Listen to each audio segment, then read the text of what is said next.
That's it. Nice big smile, it's great, thank you. Okay, and my colleague here, James.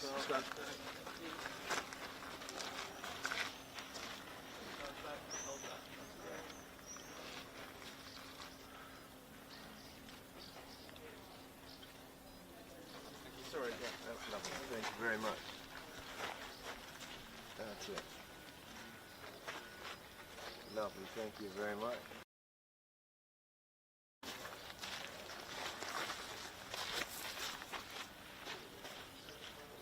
Thank you, guys. Thank you very much.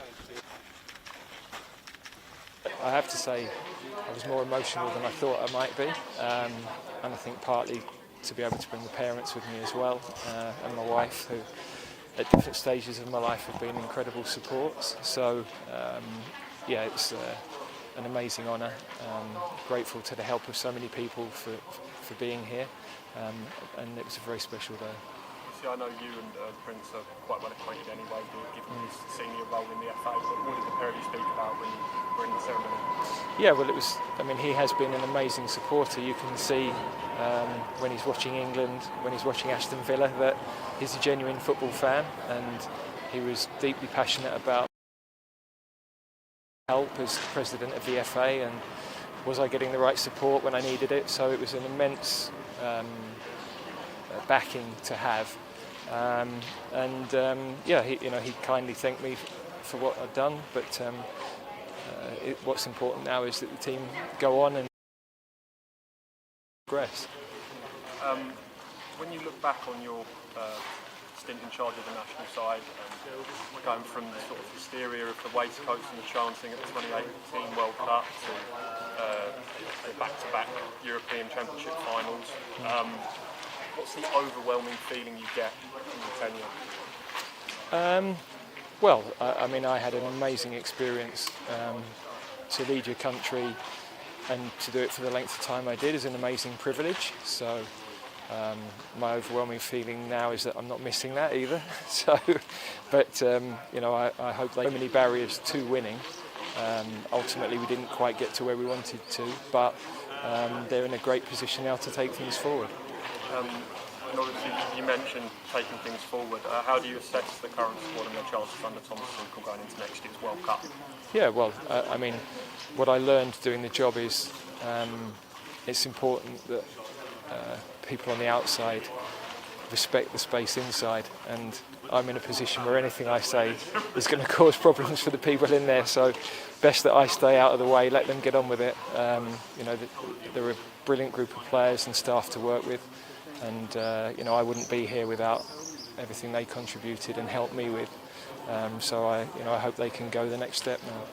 And obviously the night of today is for your involvement in association football. Over the past year we've seen you branch out and do other things. You gave a nice speech at the University of London back in March, talking about resilience that you've gained from your career.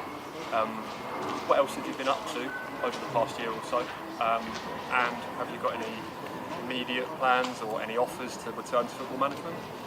Well, firstly, I've enjoyed exploring other areas, meeting some really insightful people, and exploring what I might want to do with the next part of my life, really. Supporting young men and raising awareness of the importance of role models, very important to me, so I'm going to continue doing a lot of that. There are some business things that I'm dealing with as well. So I'm excited about the future. I'm not. Of course, I've had 37 years in football, so it's a long time, and I've enjoyed taking a step back and being involved in other things, really.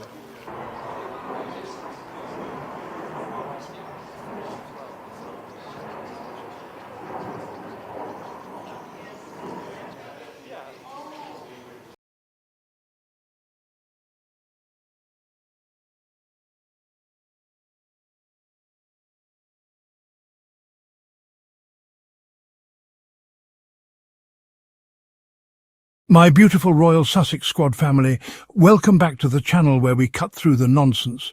We tell the truth, and we stand up for Harry and Meghan against the endless, biased attacks from those who wish to diminish their light. Today, we're going to unpack something that might seem like a simple royal engagement on the surface, but trust me, Beneath that polished Windsor Castle photo op lies a story of betrayal, hypocrisy and strength. So get comfortable, hit that like button, and don't forget to subscribe and show your love through super thanks, because what we're about to uncover will leave you shaking your head at the shamelessness of the royal machinery and admiring the grace and dignity of our Duke and Duchess of Sussex. Let's start with the image that's been circulating.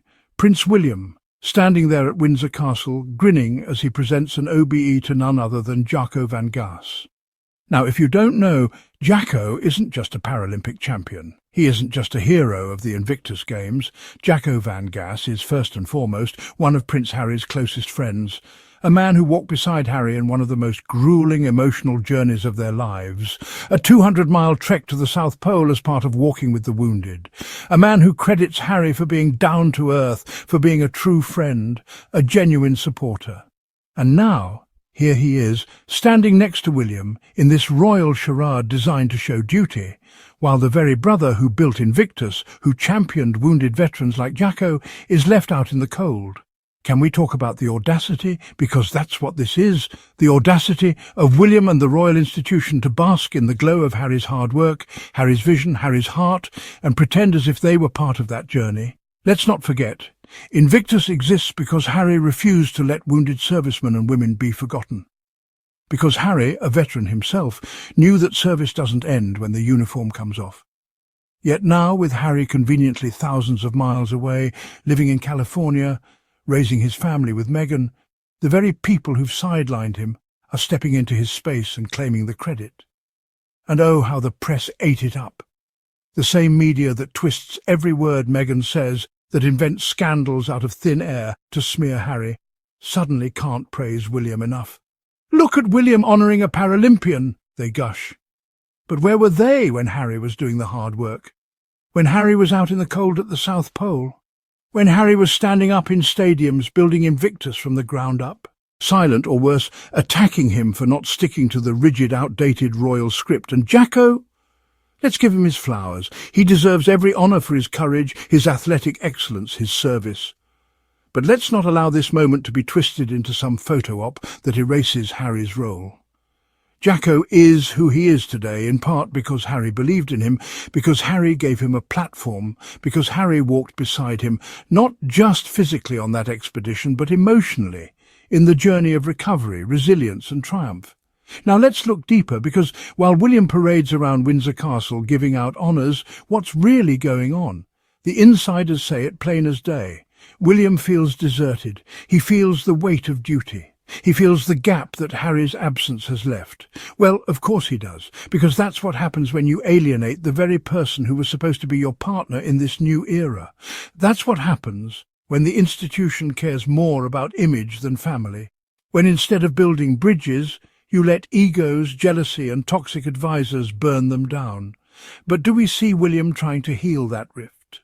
Do we see him reaching out publicly, humbly, genuinely? No, we see stunts, we see photo ops, we see carefully crafted PR moves designed to look good on paper while doing nothing to mend the real wounds.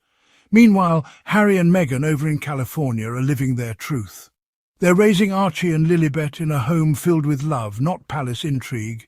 They're building charitable projects that actually help people, not just generate good headlines for the monarchy.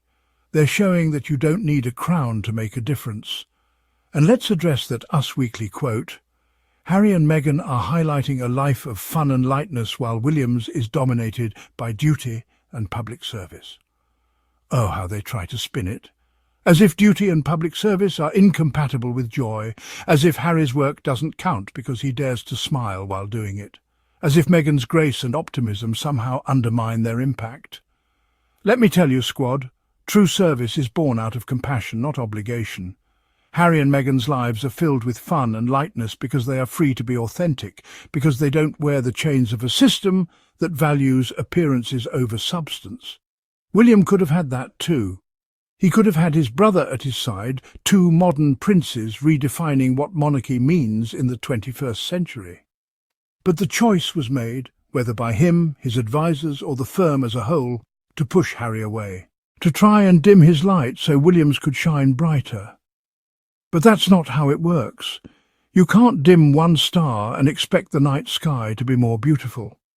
All you're left with is darkness where there should have been brilliance. And let's not forget Meghan, because as always, the narrative tries to paint her as the wedge, as the disruptor. But the truth is that Meghan brought Harry strength. She stood beside him as he broke free from a system that was suffocating him.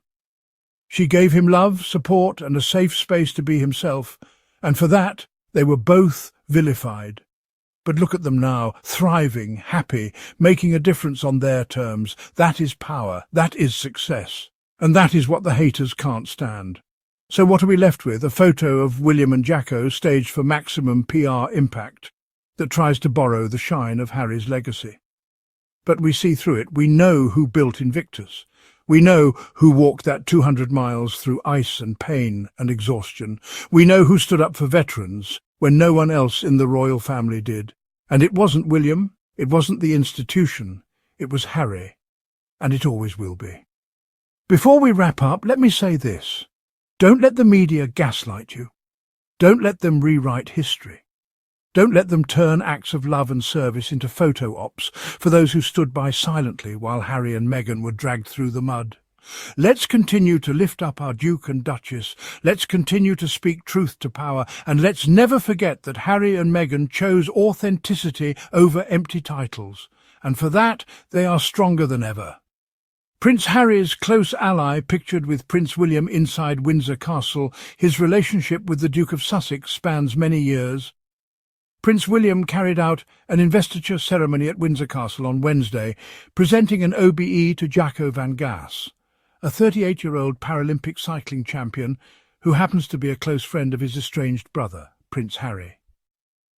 The Prince of Wales awarded Van Gass the honour for his services to cycling, marking a significant moment given the recipient's strong ties to Harry through years of charity work and participation in the Invictus Games. Van Gass, who previously received an MBE in 2022, was among several recipients at the ceremony, which also saw England football manager Gareth Southgate receive a knighthood. His wife, Catherine, celebrated the achievement on social media, writing Jaco van Gass OBE on her Instagram story, alongside a photograph of Van Gass outside the castle. Prince Harry, Prince William and Jaco van Gass.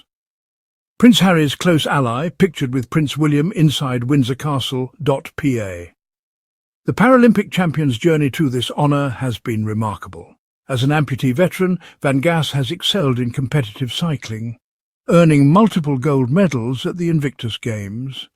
His relationship with Prince Harry spans many years, with the two men sharing experiences that forged a deep bond. In 2013, they walked together for more than 200 miles to the South Pole as part of the Walking with the Wounded charity expedition. Prince Harry spoke about the expedition's significance in a 2016 British GQ profile, stating, "This extraordinary expedition will raise awareness of the debt that this country owes to those it sends off to fight, only for them to return wounded and scarred, physically and emotionally." He added, "The debt extends beyond immediate medical care and short-term rehabilitation. These men and women have given so much. We must recognise their sacrifice, be thankful so far as we can ever repay them for it." Van Gass has competed at Harry's Invictus Games multiple times, describing the Duke of Sussex as a good lad and very down-to-earth in an August 2021 interview with The Independent. The ceremony comes amid continuing estrangement between the royal brothers. Since Harry stepped back from senior royal duties in 2020 to live in California with his wife, Meghan Markle, and their children, the relationship has deteriorated significantly. A source told Us Weekly, "Harry and Meghan are highlighting a life of fun and lightness while Williams is dominated by duty and public service. They are worlds apart." The insider added that William feels the practical impact of Harry's absence. The whole idea was for Harry to work hand in hand with William and to divide and conquer during William's monarchy. So, Harry not being there is tough. He feels deserted by his brother. Not that he would ever say that out loud. If you're here for that truth, if you're here to support a new kind of royalty, then please subscribe to the channel. Join the Royal Sussex Squad. Hit that like button, leave a comment, and if you want to support what we do, send your love through a super thanks. Every bit helps us keep shining the light on Harry and Meghan's real legacy, their love, their service, their strength. Thank you, Squad. Stay blessed, stay loud and stay proud. We'll be back with more truth, more receipts, and more reasons to celebrate our faves. Until next time.